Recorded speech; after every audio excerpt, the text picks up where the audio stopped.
Alright, hi, I'm Leon Lovelace, and this is Unstoppable Force. Okay, my lavalier microphone started messing up a few days ago, so the audio quality is really garbage.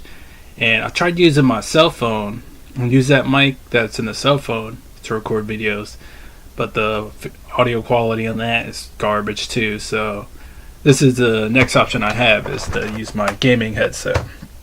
So for my news channel, it's not all that great because it just looks too bulky and distracting, in my opinion. But for temporary reasons, it should be okay to use.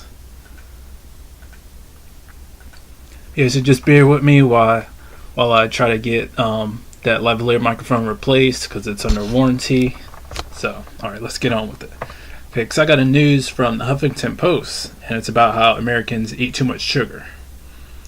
Okay, sugar is the tobacco of the new century, according to investigative science journalist and author Gary Tobbles. With a powerful lobby and a huge customer base, there are obvious parallels to tobacco, which for decades we didn't know to be addictive and linked to lung cancer and other diseases. Tobbles says sugar is making us dependent and sick too. You can't think of sugar as a benign pleasure, Tobbles, who's the author of the new book, The Case Against Sugar, argued. The average American consumes 82 grams of added sugar per day, which is more than 3 times the maximum of 25 grams per day for women recommended by the American Heart Association. For decades, the science has shown a clear link between a diet high in added sugars and chronic conditions like obesity, diabetes, and heart disease. But it's taken a long time for the average American's diet to catch up. A big part of the problem is the high sugar content of most processed foods, Tobbles says. Questions emerged about the role of dietary fat in heart disease starting in the 1950s. Many American food companies began to remove fat from their processed foods to market them as healthy products. But they weren't all that healthy, since the fat, which is what gives food much of its taste, was often replaced with high amounts of sugar to restore flavor. What's more, the actual research in the dietary fat disease link isn't as clear-cut as nutritional advice from that era makes it seem. While some population-level studies have found a relationship between a low-fat diet and improved heart health and longevity, investigation of the role of dietary fat on an individual risk never really demonstrated what researchers set out to prove, that consuming fat resulted in increased risk of disease. We started to do tests in the 60s, and the tests resolutely refused to confirm the idea, Tobbles said. But the more tests you do, the more people assumed it had to be true. By that time, the idea had caught on so much that the growing counter-evidence didn't seem to matter.